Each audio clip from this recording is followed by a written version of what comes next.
Vectors पहली बारी में तो बहुत ही मुश्किल लगते हैं, बट अगर तुम उसे एक बार अच्छे से समझ गए तो तुम्हारा मोशन इन प्लेन तो आधा ऐसे ही आसानी से चला जाएगा।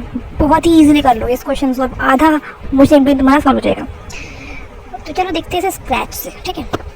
तो दो क्वांटिटीज़ होती हैं, कौन कौन सी? एक होती है तुम्हारी स्केलर, एक होती है तुम्हारी वेक्टर क्वांटिटीज़, ठीक है।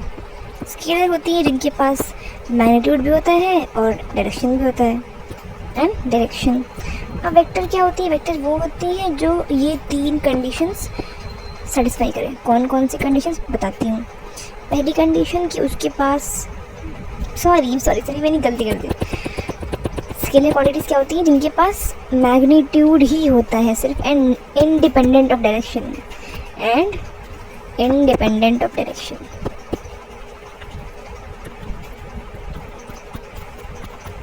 ठीक है।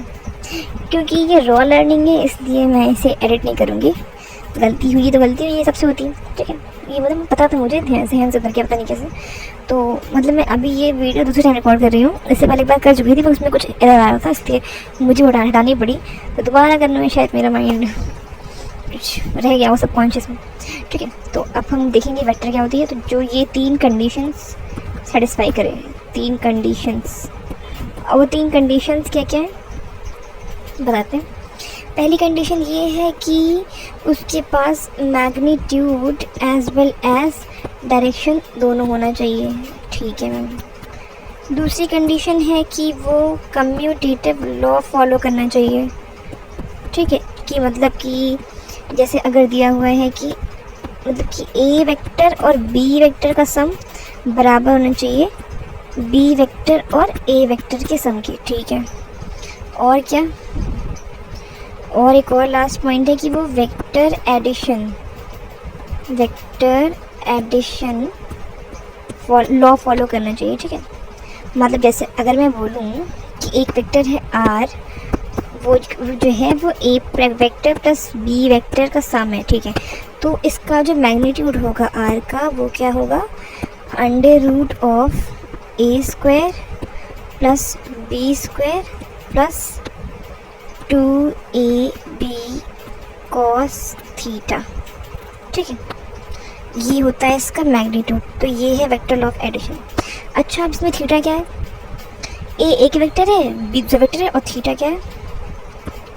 Theta is the angle between vector a and vector b, ठीक है। कैसे कैसे दिखाओ ज़रा, मैं ठीक है दिखाती हूँ। देखो फॉर एग्जाम्पल मैंने ले लिया एक वेक्टर ऐसे, एक वेक्टर ऐसे, ये वेक्टर ए है मेरा और ये है मेरा वेक्टर बी। इनके बीच का एंगल है फाई, ठीक है। अब अगर ध्यान से देखो तो इसकी डायरेक्शन यहाँ जा रही है, तो इसे मैं यहाँ करके ऐसे कर सकती हूँ। तो अब ये हो गया बी वेक्टर जो रियल में है और ये ए वेक्टर। अब इनके बीच का जो एंगल होगा वो होगा थीटा, जो यहाँ बताया मैंने, ठीक है। ये वाला ये नहीं होगा थीटा, ठीक है, ये गलत हो जाएगा। मतलब कि इन दोनों के बीच का नहीं है, मतलब कि इन दोनों के एक्चुअली बीच का जो डायरेक्शन है उसके हिसाब से देखेंगे ना, ठीक है। बिटवीन, यहाँ पे लिख लो ऐसे, between direction of a and b, ठीक है, a vector and b vector. तो ये थीटा की वैल्यू क्या हो जाएगी? अब ये पूरा लीनियर है तो हो जाएगा, ये अगर फाई है तो हो जाएगा 180 माइनस फाई, तो हो जाएगा क्या 180 माइनस फाई, ठीक है। अब मैं क्या करूँ, अब मैं एक और एग्जाम्पल लेती हूँ। जैसे कि अगर एक वेक्टर ऐसे है बी वेक्टर, एक वेक्टर ऐसे है ए वेक्टर, और यहाँ पे एंगल दिया हुआ है फाई, तो थीटा कितना होगा? पॉज करो, कमेंट में लिखो। चलो ठीक है, बताती हूँ। अच्छा, अब इसकी डायरेक्शन किधर है? इधर है, और ए की किधर है? इधर है, ठीक है। इन दोनों के बीच का एंगल क्या होगा? ये होगा। तो ये जो एंगल होगा यही हमारा थीटा होगा। What's happening with this?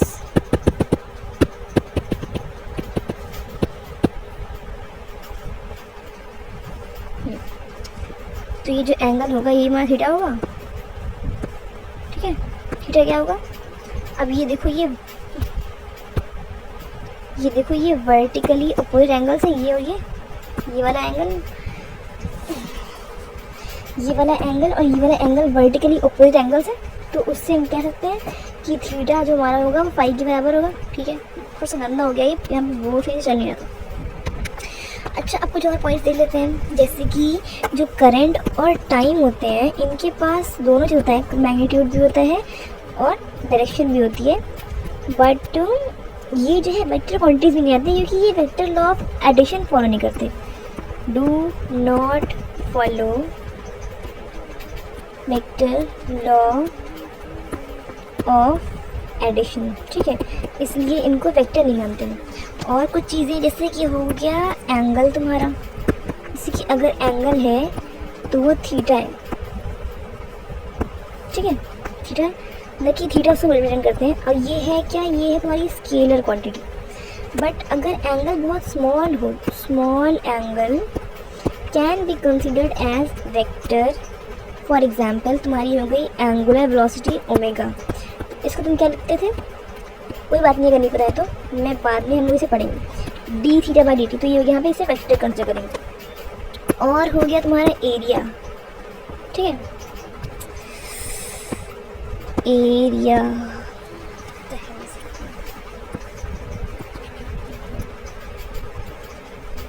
तो एरिया क्या होता है, तुम्हारा स्केलर क्वांटिटी है, स्केलर क्वांटिटी है।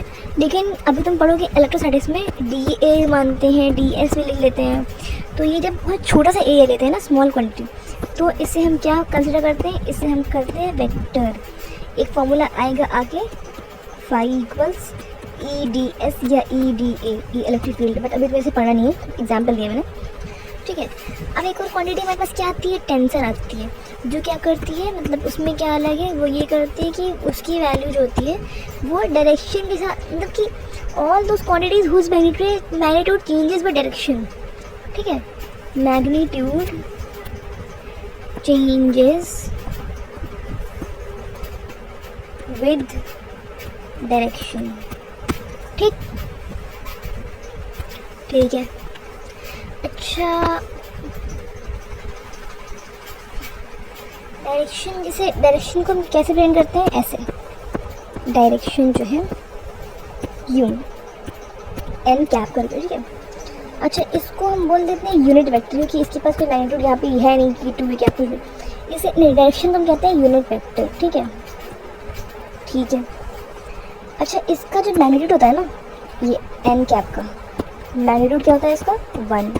ठीक है, and it is only use to represent direction, मतलब कि ये जो यूनिट वेक्टर है it is only use to represent direction, only used to represent, ठीक है, डायरेक्शन। ओके, फॉर एग्जाम्पल मैंने बनाऊँगा, यहाँ पर बना कर दिखाऊँगा अगर, तो ये हो जाएगा तुम्हारा आई कैप, सॉरी जे कैप, मतलब कि वाई एक्स में जे कैप, एक्स में आई कैप और जेड में के कैप। ये हो गया तुम्हारा यूनिट वेक्टर।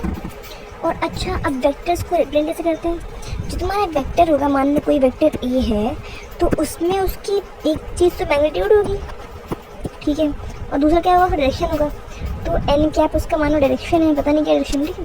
तो हम क्या करेंगे, अगर हमको एन कैप की वैल्यू निकालनी है यूनिट वेक्टर की, तो हम क्या करेंगे, इसको यहाँ आकर डिवाइड कर देंगे। ठीक है, तो ए कैप अपॉन में ए का मैग्नीट्यूड, ए वेक्टर अपॉन में ए का मैग्नीट्यूड, ये हो गया इसका रिप्रेजेंटेशन। ठीक है, तो ये हो गया हमारा वेक्टर। अब हम क्या करेंगे, कंपोनेंट्स पढ़ेंगे। ठीक है, तो हम देखते हैं components of vector. Components of vector देखने के लिए आपको इसी प्लेलिस्ट में इसका पार्ट 2 पे जाइए। आपको कंपोनेंट्स ऑफ वेक्टर बहुत ही अच्छे से मैंने एक्सप्लेन किया हुआ है, आपको मिल जाएगा। ठीक है, थैंक यू सो मच।